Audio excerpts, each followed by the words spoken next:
Good morning, everyone. This is Saturday, January 9th, 2016. We welcome you to our Bible study, and our moderator today is Linda. Go ahead, Linda. All right, good morning. I'll start by reading from Science and Health by Mary Baker Eddy, page 4. What we most need is the prayer of fervent desire for growth in grace, expressed in patience, meekness, love, and good deeds. To keep the commandments of our Master and follow his example is our proper debt to him and the only worthy evidence of our gratitude for all that he has done. Outward worship is not of itself sufficient to express loyal and heartfelt gratitude, since he has said, "If ye love me, keep my commandments." Thank you. Thank you. So the topic today is love one another. The main reading was John 13, and the first question was about the background. Where is this meal taking place, and what are the events surrounding this period in Jesus' ministry? Well, I believe it's taking place in Jerusalem at the time of the Passover.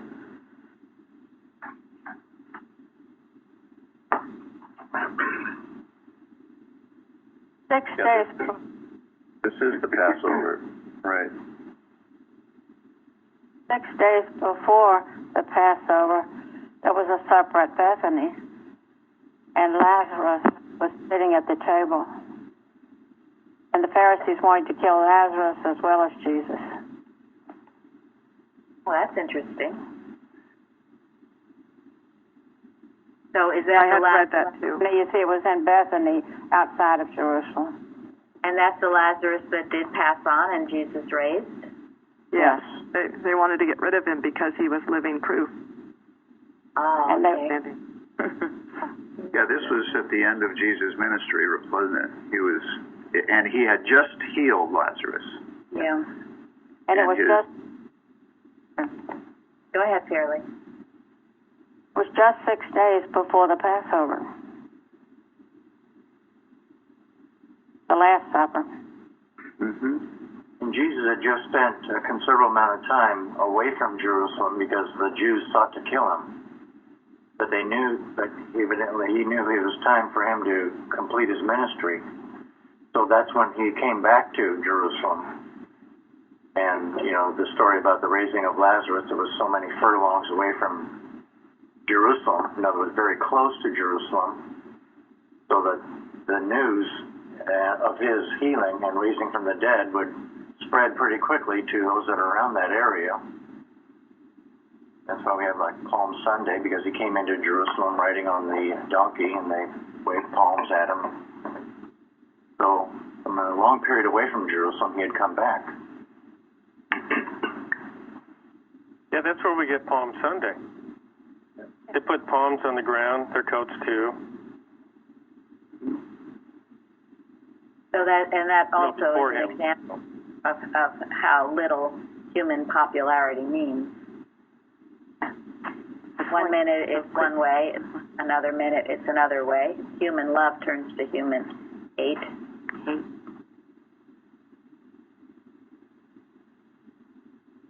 It was a very, very, very hot time. Little can we even imagine those days before his crucifixion. I also read, before this happened with him washing the disciples' feet, what were the disciples arguing about? Who would be first, or who would be greatest? Yes. Yeah. Can you imagine?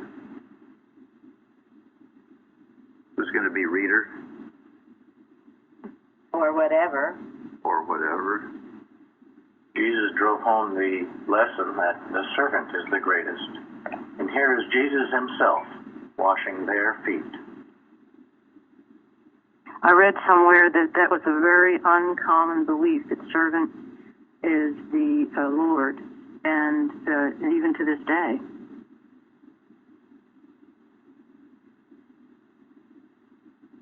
Yeah, Mrs. Eddy made it very clear, didn't she? And yet, how many Christian Science churches are full of people who are willing to serve mankind humbly? Even without recognition. Do right just because it is right, regardless of whether or not it comes to light or not. I find it so profound that this is one of the last examples of the Christ that he left. I made a point, too, I mean, in those days, and it is still true, but I mean, in those days they wore sandals. The roads were filthy, dirty.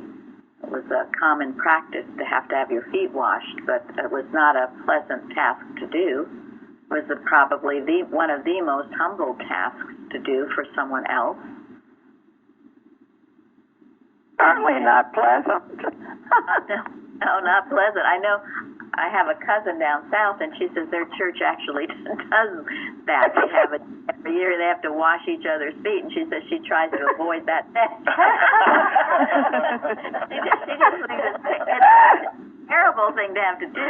And of course, I because of what we're learning here, it has such a different meaning to me. But it is being willing to take the lowliest task. And it doesn't matter. I mean, he was master and Lord of all, if you want to call him that, King of kings and Lord of lords, the Christ. He would take the lowliest job. It is just profound and something we should have written on our foreheads.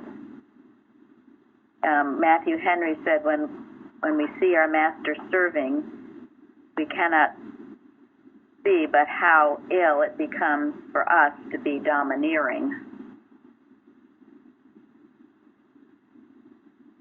So any of that phase of arrogance must be rooted out in our thinking, no matter what position we're holding anywhere, in our church or elsewhere. It's simply not following the Christ. So I'm probably getting on to other questions. So. Well, that's okay, because I think there'll still be lots more to talk about. But we could start with what was Peter objecting to? Well, could I add to the first question? Absolutely. Please, yes. Like where was this? See in Luke, it tells us that was where it was in the upper chamber, in Jerusalem. And tells a story about how they found it. Well, his disciples were fearful, weren't they? Because, when he said, let's go into the city and kill the Passover, they said, well, where are we going to go? I mean, they were fearful of going into Jerusalem. So what is the story of how they found it, Tom? Oh, well, he says, it's kind of interesting. He tells Peter and John to go find the room, and that when they enter into the city, there will be someone holding a pitcher of water, and that they're to follow him, to the house. And then they'll tell whoever, the good man of the house, the head of the house, to ask where the guest chamber is, and that they want to have the Passover there. And said that the person would show them the large upper room that was finished and was ready for them. Thank you. So that's an interesting way to find it, if you think about it.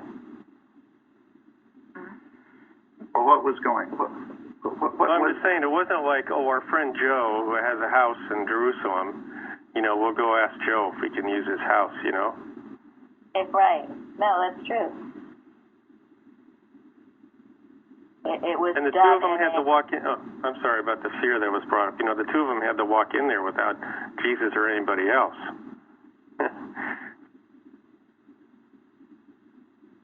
Yeah.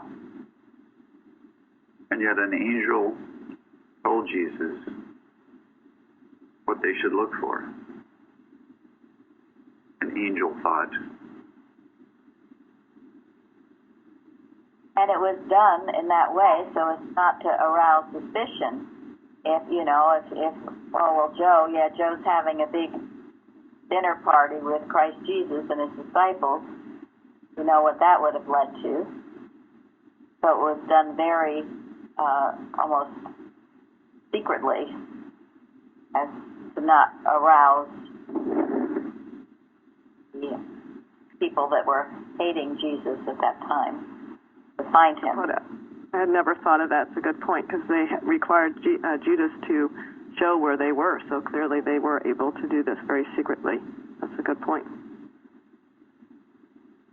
But the other thing is that it actually forced them to make a demonstration, just like Mrs. Eddy outlined how the church was to be built, but not the exact steps to take. Yeah, thank you, Mike. Very important. Had to all be demonstrated. Jeremy, what did you say? Oh, just about they didn't have Jesus' picture to pass around, so that's why they couldn't find him. Well, and sometimes in movies when they know that there's spies around or that there are places that are people are listening to your conversations, they have meetings sort of would seem perfectly normal, but they're actually planning something, and that's how I feel with this. The man with the pitcher and all of that was a way of keeping it quiet. But I do like what Mike said, too. It was to be a demonstration, and it was a demonstration. That's always demanded of us.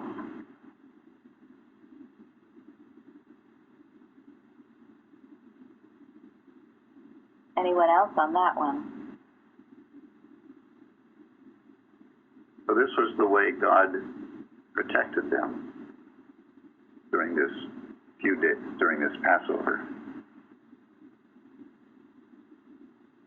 Yeah, so they could meet quietly without anyone else knowing about it, and Christ Jesus could teach them in those final days and hours. Lord knows what else he taught them that's not recorded, what else he said. That was also a safety for the man with the pitcher, because he did not have to speak to them or direct them. If they just followed him, he would not have been like an accomplice. That was their safety. Also makes me want to thank God for this Gospel of John, which has the extended narrative of this Last Supper. The others don't. Obviously written by somebody who was there and heard it. Yeah, it's just really interesting and wonderful how these little tidbits and things got recorded by various people to make one picture of the whole incident. I mean, John didn't talk about them bickering who would be the greatest. It was Luke. Go ahead, Tom. Oh, that's an interesting point, because when you read about this in Luke, like it was just said, St. John, it talks about washing the feet. But when you get to Luke, it doesn't talk about that. But it does have a section on who is great. So he talks about it. So it's interesting how you can kind of put some of this stuff together. Yeah. One other thing I found, too, in Luke was interesting when Jesus was talking about what was going to come and the betrayal and when Peter was going to deny him. Before that, he also told them, which goes along with what you were saying, Mrs. Singletary, that he was giving a chance to teach them some things, and he wouldn't, if he hadn't had this time, he wouldn't have been able to tell them that it's 32, but I have prayed for thee, that thy faith fail not, and when thou art converted, strengthen thy brethren. And one of the interpretations I read on that was, make use of thy bitter experience.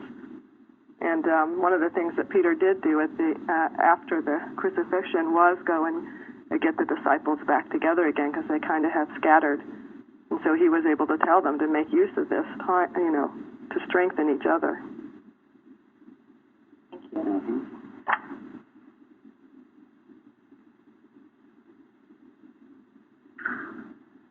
Anyone else?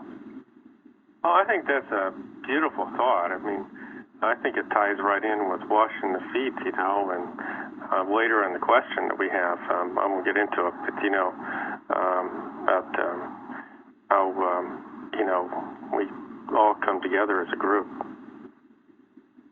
Right. Thank you. All right, so should we go to question number 2? What did Peter object to? Or what was he objecting to? Jesus washing his feet. Washing his feet. Go ahead. Right, Jean. Anyone else? Well, he was doing it in a spiritual way, not an everyday thing just because his feet were dirty. They probably were, but that wasn't any reason to be washing his feet at that time. Well, what was the spiritual implication then? To do humbly unto others, to love one another. Yes, go ahead, Will. I saw where it said that the washing symbolizes the daily forgiveness of sins committed after the baptism.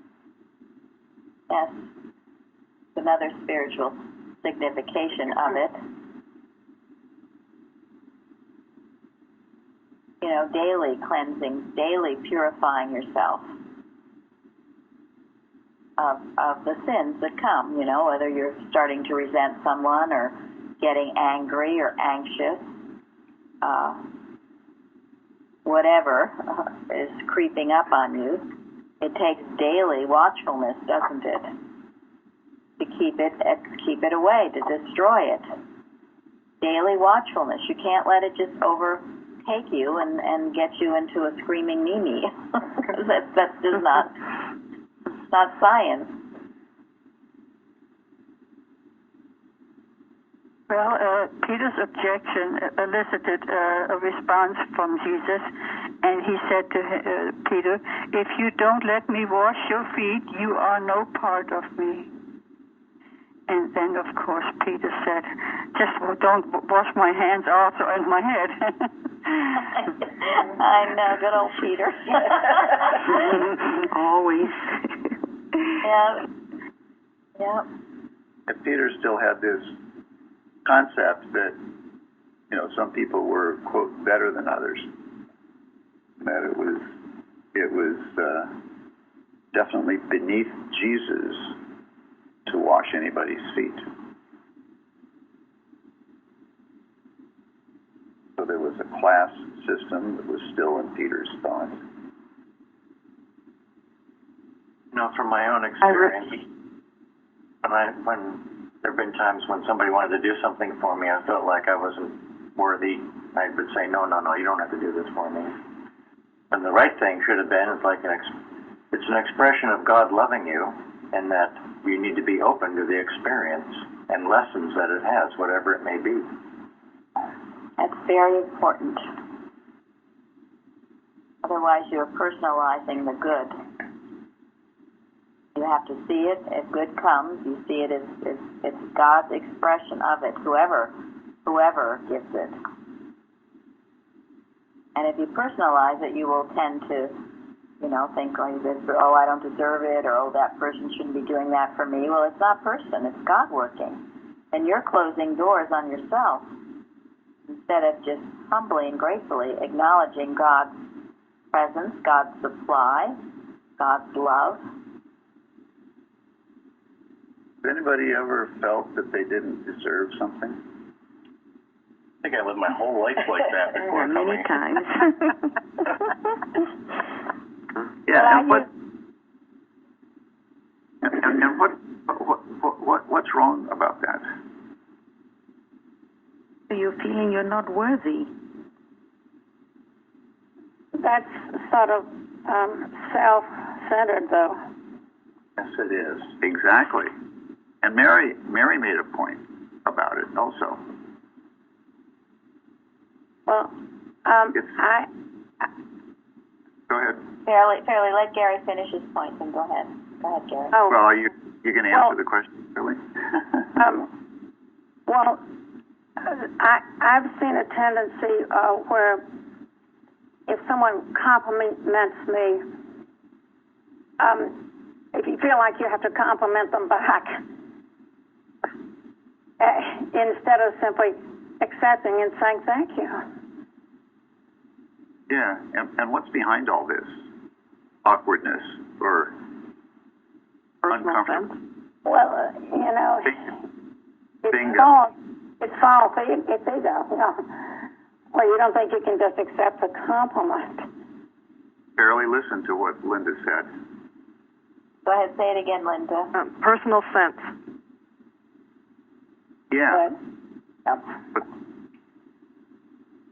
what's wrong about all this is when you take it personally. Instead of seeing God at work. When you see God at work, there's no uncomfortableness. There's no reluctance to accept the good. Be grateful for it. Peter was still being personal about this stuff, wasn't he? I know a thought I had before was if something good came to me, that meant it wasn't going to somebody else. But now being here, there's God has enough to give to everybody, so there's not a reason to deny it or to think that it takes away from anyone else. But blesses one, blesses all, and ho ye that come to the. And I think what happens is that if we don't accept it, we're separating ourselves from God, because it says so many times that we need to be perfect as God is perfect, because we're reflecting Him. And I never felt that the way I led my whole life that I could ever be worthy of being at one with God. But then if I'm not at one with God, I can't do anything. So because God does everything. So it leaves me out in the right back with animal magnetism. Yeah. And what a slap in the face to God that would be, right? Exactly. What were you going to say, Fairly? Was there anything else you wanted to say? It's just that there was a point in my experience where I tended to feel like, well, I wanted to say, well, I like your dress too. And I no longer do that. If someone says something nice to me, I don't try to return the compliment. It's wrong. I mean, it's totally wrong, and I've recognized it as I've been at Plainfield. Right. Well, if it's sincere, it's all right. But if you're just saying it uncomfortably, it isn't. But any sincere compliment is appreciated. Well, I mean, one needs to accept another's kindness towards you. I mean, yes. I mean, if you also think she has on a beautiful outfit, fine. But right. You know what I'm saying. You understand what I'm saying? Yes. I know what you're saying, Fairly, because I think it's like giving it back because you feel uncomfortable taking it. That's it. Yes, and you shouldn't. I no longer feel uncomfortable taking it because it's love coming toward me.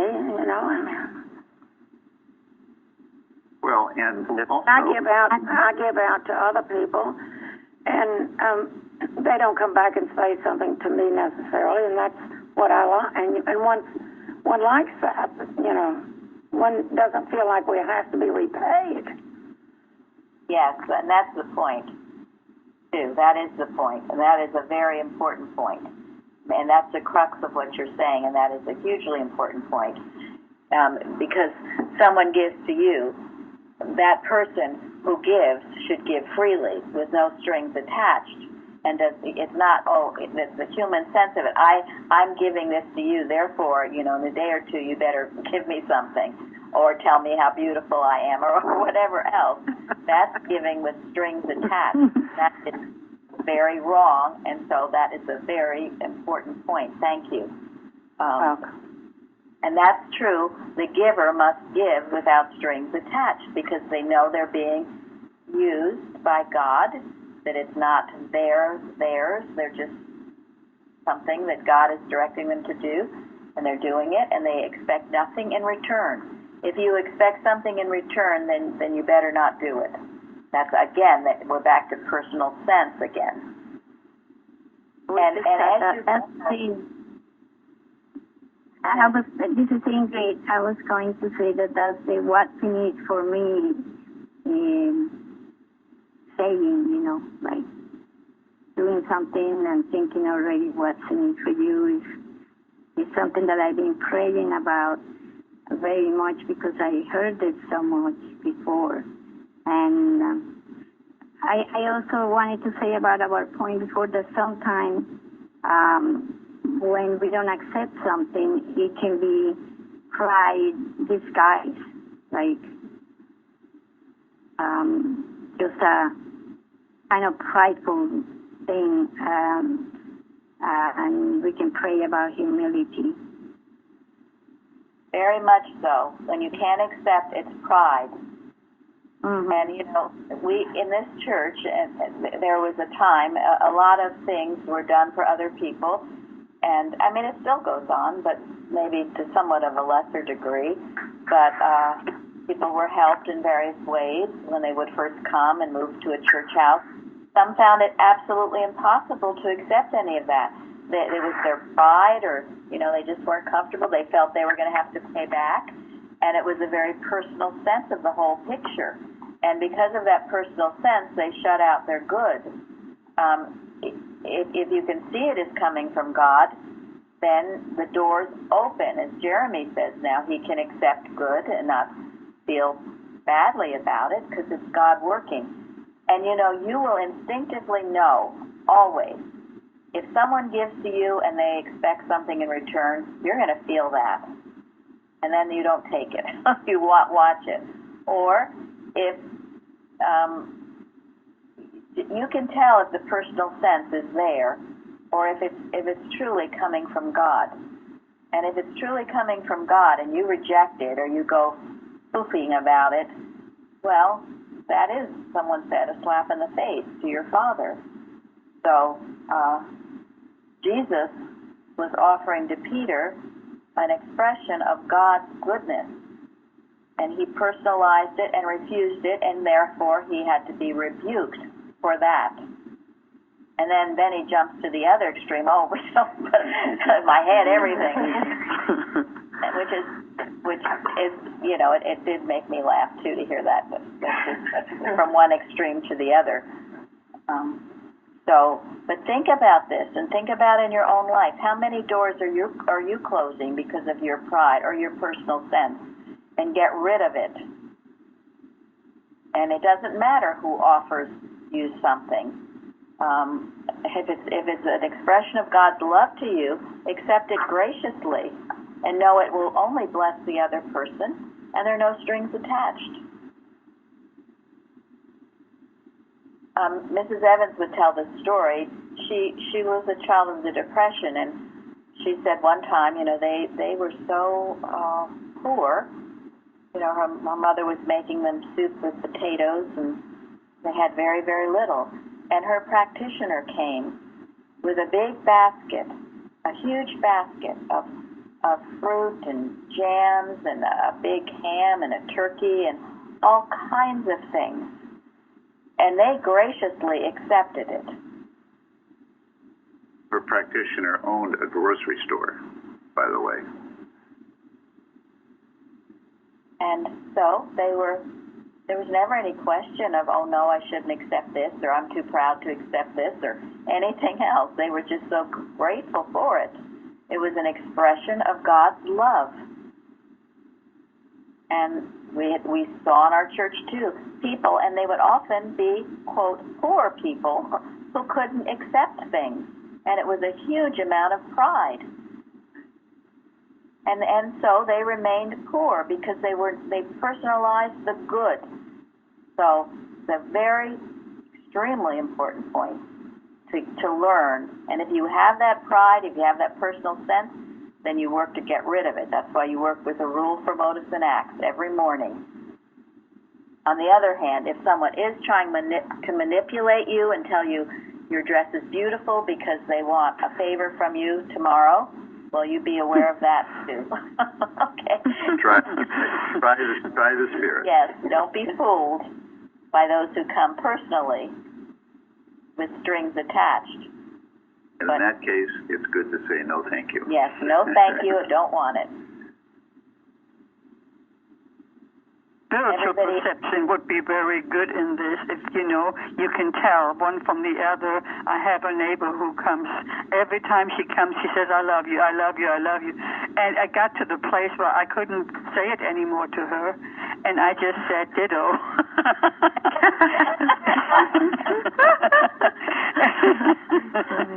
It gets to be overdone, and you feel that there is a string attached to it. Yes. There is a string attached to it, No, that's true. And she's probably in big need. She needs to be loved all the time, and I just don't feel comfortable with that. Well, there you go. Yeah, people can be effusive and, oh, you're so wonderful and this is so great. And it makes you feel yuck.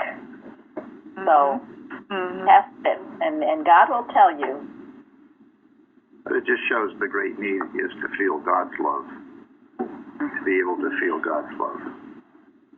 Oh, Mrs. Eddy was so great in that. She had such spiritual perception. She could tell the minute it was uttered, whether it came from the heart or not. So these are all things that this is what we emulate. This is taking on the Christ spirit. This is following the Christ example in every way. All these so-called small ways are not so small. She would love nothing more than for us to have that same spiritual perception and put it into practice. What's needed? It's also important to, even when one is well off, to accept gifts, because I've come to realize that I don't need items today like I did when I was young and we were very poor in our own little depression, but I refuse to accept heartfelt gifts from a neighbor or a deed from a neighbor, and that also prevents me from accepting a good deed from God. Well, that's true, and it is coming from God. It might wear the face of your neighbor, but it's God.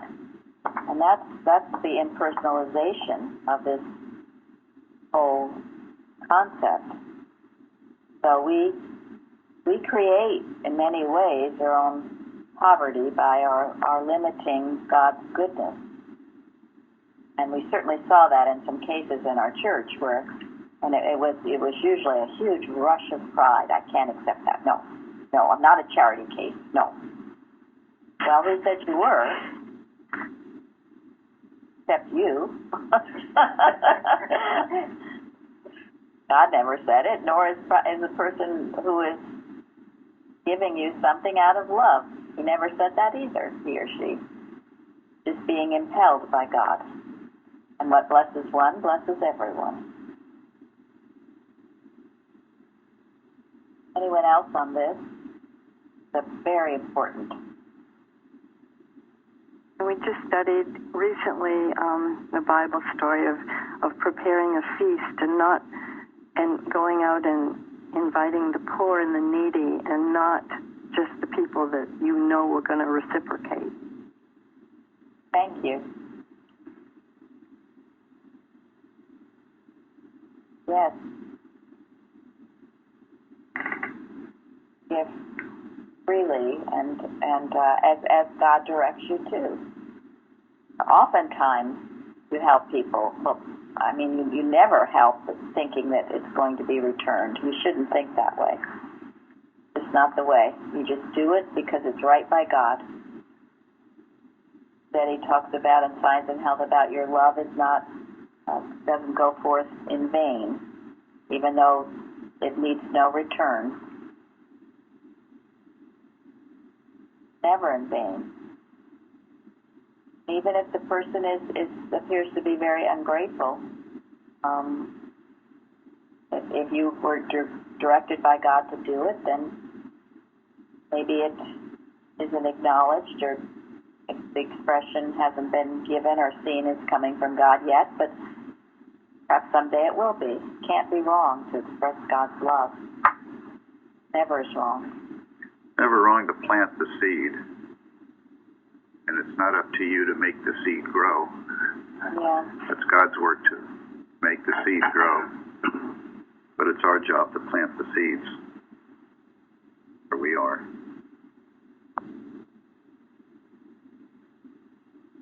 Anyone else? Are we still? What question are we on, Linda? Two or three? Three.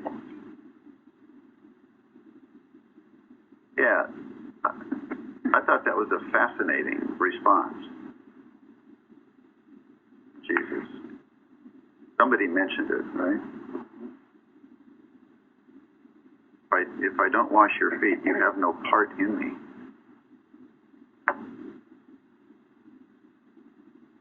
So what does that mean?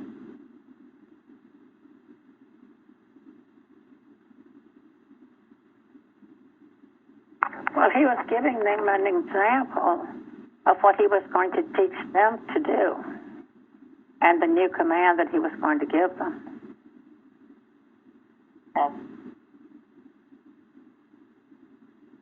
And what is this example? They should wash one another's feet and love each other. And if you see somebody do something wrong, you make sure that you know it's not given of God and He doesn't have it, and that's why you wash their feet. Anybody else? It's also the sharing that's been given to you. You give it to somebody else. You don't keep it. You always pass it along. Thank you. Very important. Well, he said right at the get-go, before he even started the act of washing the feet, he told them, you don't know what I'm doing right now, but you're going to know afterwards. So he was there to teach them something they had not, to this point, known or understood, and that was how we're all here to serve one another. It was that sense of serving, and not that one is higher than another, that old view of mankind, but that beautiful sense of love and service. Thank you. Yeah. They were brethren rather than one higher than the other. Thank you. The New Testament lets us know that they never gossiped about each other. They just always, you could tell they had love for each other. Yes. But there may have been mentions. I mean, like when two of them were the mother asked if they could sit on Jesus' right and left hand in heaven, and the other disciples didn't like that at all. I mean, there were undoubtedly contentions in any group, but he was saying, to be my disciples and to let people know you must love one. I mean, he was making a real point. And those contentions they had to get over, and those contentions were rebuked. And sometimes that has to be. But generally speaking, they did love each other. You know, I think to me it goes back to what a few weeks ago, where we mentioned about what Big Young said. If we were to bring in the millennium, we have to do what? Love one another. Love one another. Work in unity. Yes. He mentions Christian Scientists have to love one another. And then again, Mrs. Eddy has said there won't be a need for churches when Christian Scientists love one another. I mean, it's a state of heaven. But I do like, I forget who said it now, but it's the idea of brethren. No one greater than the other. No one seeking this authority over another. One of the things I equated it to in my experience here at Plainfield is this sense, and I also, if you read a lot of the precepts, the same concept seems to come from Mrs. Eddy, that we need to help each other as we walk through this world, kind of picking up the dust of the world to kind of help each other wash it off instead of point fingers or criticize or excommunicate or whatever would be the opposite of caring and helping each other wash it off. And yeah. Beautiful. A huge difference. Very important point. When you've been through hell yourself, that's what you do want to do. You want to help the other wash it off. You're not going to sit. Only people who, going to sit and condemn and say, oh, look at so and so and what they're going through. When you've been through hell, you don't feel that way. When you've been the man in the arena, you're not going to be critical of somebody else who's there.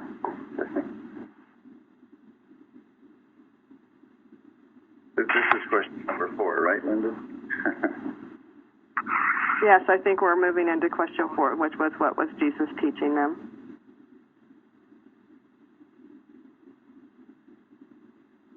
I think we answered that, didn't I think we just covered it. Well, no, there's 4. There's humility also.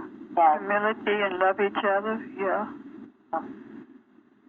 What I noticed in the commentary was, and I didn't think about it, here's Peter, dear Peter, then he is telling Jesus what to do. Don't wash my feet. Then do wash my feet.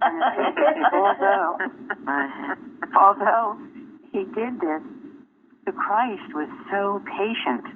He didn't get angry with them. He was so always loving his disciples. And I could feel it. And when I read the commentary, this love just came right through. And so he was teaching them. And that's what's happening at Plainfield. This teaching and this love just goes on and out to anyone who is receptive.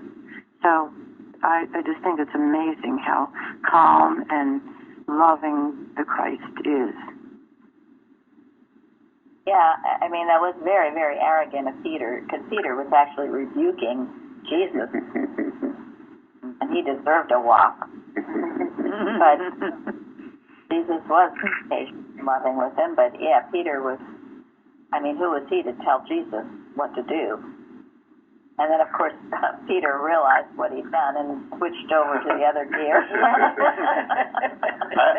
I like that he was open about it, though, and said it. You know, there were a few times with Peter, he said things and got a rebuke, and it helped him. I think maybe Judas kept things in and didn't get the help he needed. Absolutely right. Exactly. Yeah. Sometimes it's best to stick your foot in your mouth. And you learn. Everybody learned, because I know darn well the other disciples were probably thinking, "Oh my gosh, I don't want Jesus washing my feet." Peter was the one who had the guts or the impulse to say it without filtering. And it's a huge lesson in humility. And anyone who gets in the position where they feel, you know, whatever, that they have some authority over others, if they lose that humility, then they are dead meat.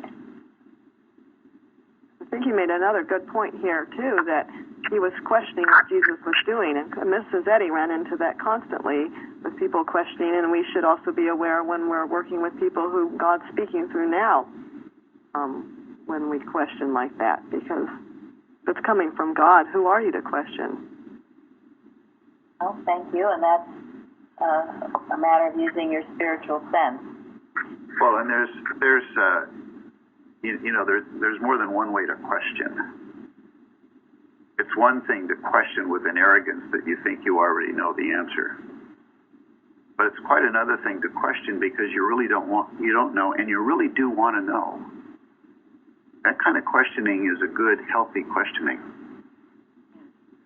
We should never be afraid to ask that kind of question.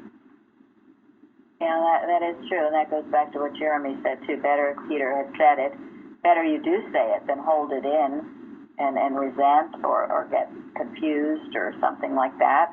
or stay ignorant. Or stay ignorant, yeah. It's a good point, because he did expand on it after Peter did question, so that's a good point. That's why kids are so cool, because they just come right out with it and ask why. Right. You're not kidding. And they have sense, the innocent questioning. They do, and they sense. Take personal.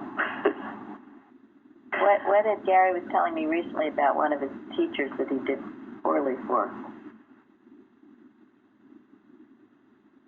Oh, I remember. Well, my worst experience in high school was a history teacher who was very rote. You know, there was no inspiration in the class. It was just rote. And it was very frustrating because I kept asking questions like, well, why were people doing this? Well, what was going on at the time? It was U.S. history, which is a wonderful, fascinating history, because it's a history of really good ideas coming to blossom in the world. And I kept asking these questions, and he felt threatened by the questions. And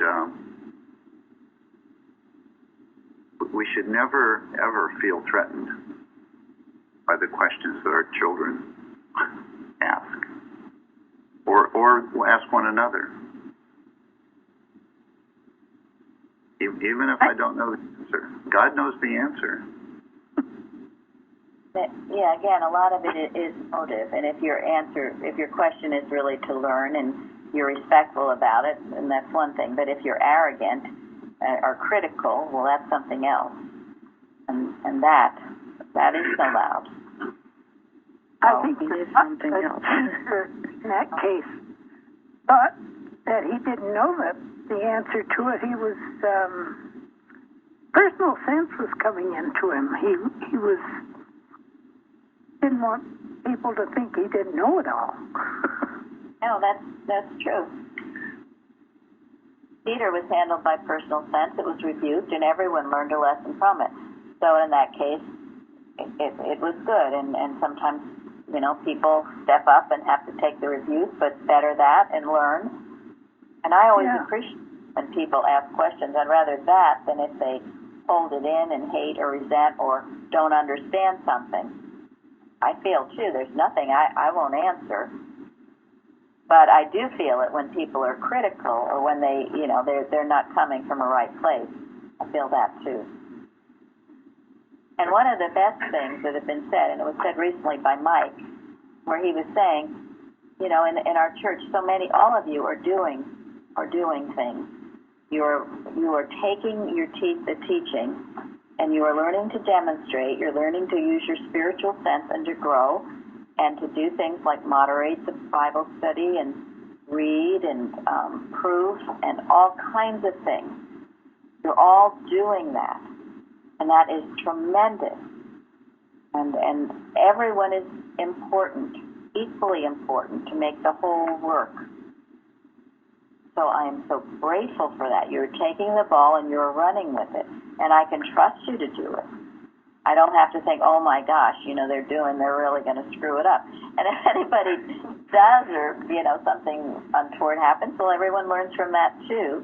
But it happens very rarely because you're really learning to hear God's voice.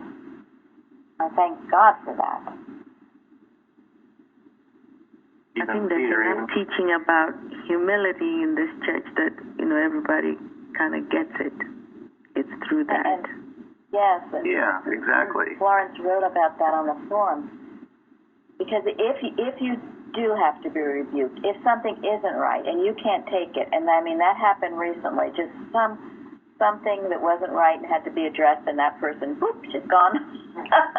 That is a huge amount of pride. If you can't just take one little correction, honey, then just don't. Just stay in your spot and don't try. If you write a lesson, if you do any of these things, you're going to have to be willing to take correction. And you have no idea the years of correction we took. Okay, so we're not talking out of the box, and we had to take it humbly. So you do have to trust that a little bit. If you can't take correction, then if you're going to write an article and you think it's perfect and don't want anyone to do anything to it, then just don't. What you hand in and what you do for God, you do with humility, and you just put it out there and then say, Father, I've done the best I can, I leave it in your hands. And if you can't do that, then you're just not ready. But you see, all of you are, because you're all doing things. And you're all taking correction. There's some of you I've corrected. I try not to do it too much in public, but I've corrected.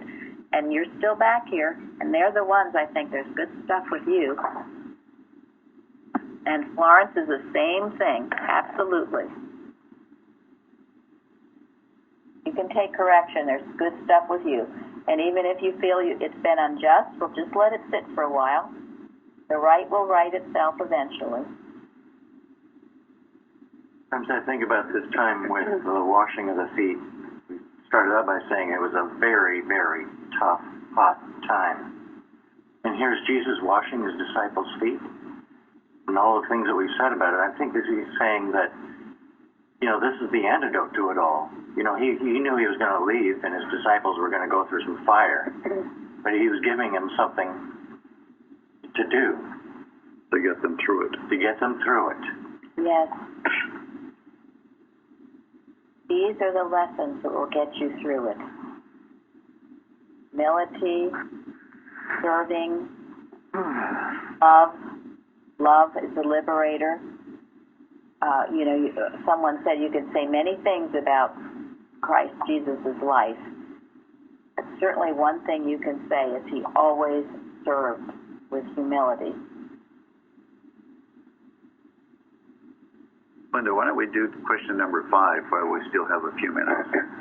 Okay, question number 5 was, what new command did Jesus give and why?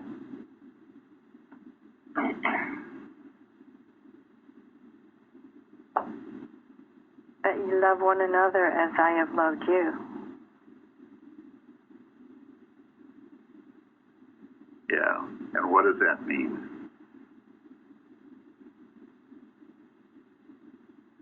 Means they're owning up to be his disciples. I think it also means forgive each other. That's kind of can be a tough one because sometimes you feel justified not forgiving somebody.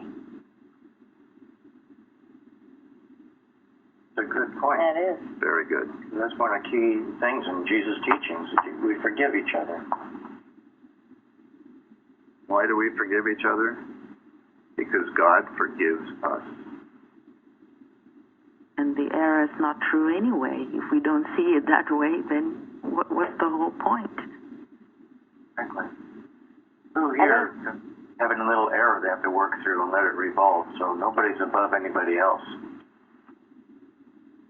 And he's making the point that by this shall all men know that ye are my disciples if ye have love one to another. I mean, he's pointing them to their mission. Yeah. Well, is anybody exempt from this? Does anybody not have to do this? No. That's a universal rule. Yes. It is. And what does it mean to love? To take care of each other is one thing. To forgive, to wash their feet, not to see any error attached to them.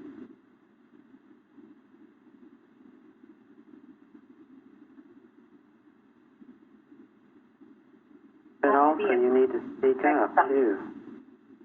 Hey, Carol, speak up. Not to be afraid to correct something that's wrong. That's love. That's love, and that's the one that people like to not do. That's really love. If you really care about somebody, you will correct. And that's the teaching process that originally Linda mentioned, too, where you're helping people. So you have to correct things. If you really love, you will do that. That's helping them. If you don't really love, you'll just ignore it and let them go to hell.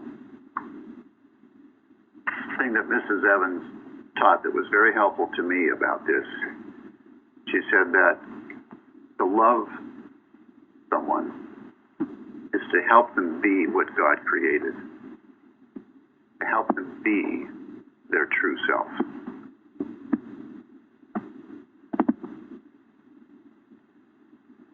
That is wonderful. That gets rid of all the human will and I want you to do this or I want you to be that way.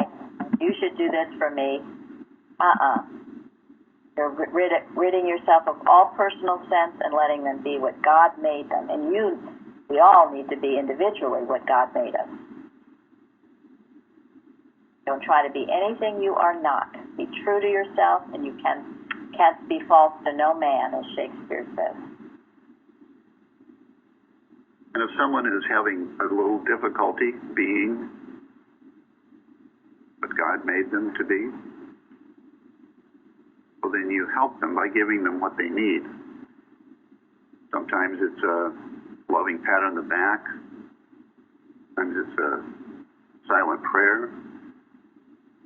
Sometimes it's a kick in the rear end. Sometimes it's a bowl of soup or a basket of food or maybe some money to get them on their feet. Sometimes it's just like being... Oh, I'm sorry. It's what God directs you at the time. There's no formula for it, and there's nothing human about it, except that it will meet the human need. Not the human want, but the human need. Sometimes when you have... Okay, I'm sorry. Sometimes you have a friction with family members, and you know that you can't correct them, but because they won't believe it. And sometimes I just pray that God will lead them to it, and that God will tell them what to do, and that usually solves the conflict for me. Yeah, open their eyes so they may see. Go ahead, Florence.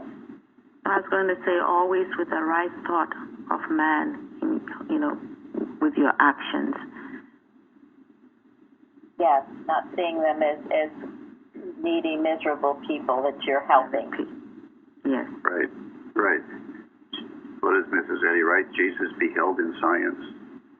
Perfect man. The perfect man.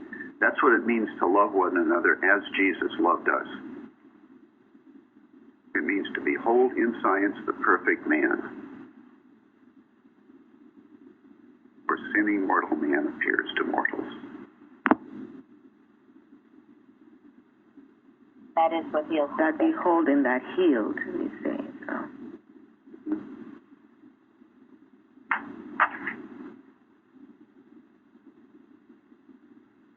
Are we going to do the definition of sacrament? Can someone? Sure. We want to go ahead. What was the definition of sacrament?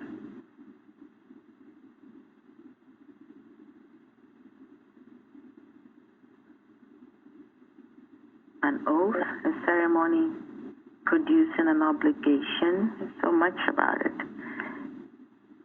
Sacrament, the verb is to bind by an oath. Of course, it goes into the Eucharist or Lord's Supper also.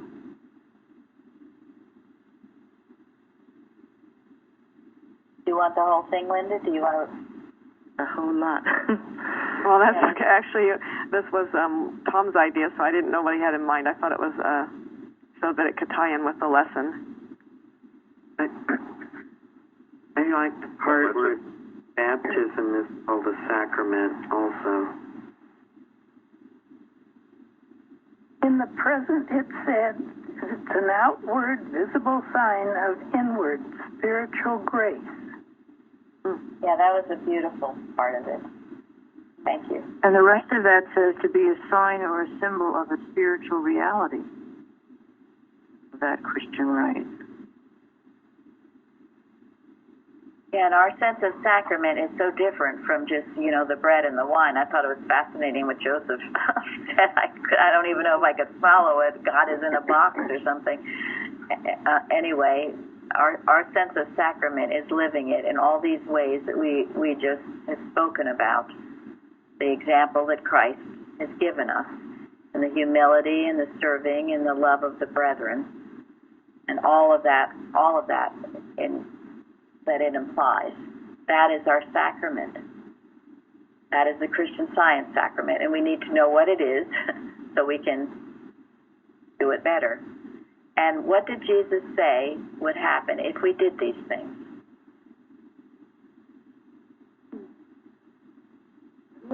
We would be blessed. Yeah. Something specific, he said. He said we would be happy. He said, happy are you if you do them. Think about it. Think about the pursuit of happiness that everyone is after. He's telling you how to be happy. A lot of it is getting rid of the personal sense.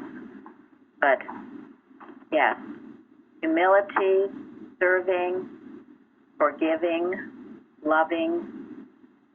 You do these things, happy you will be. What greater reward could there be?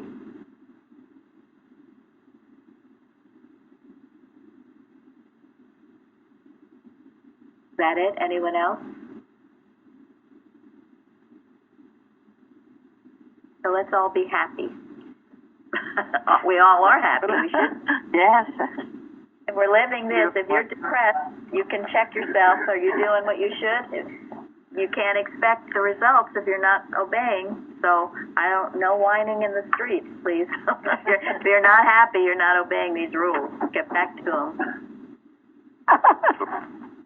We certainly have a lot to be grateful for. We sure do. Sure do. Thank you. Thank you all. Thank you, Linda. Thank you very much. Thank you. Thank you, Linda. This is an important one. Good session.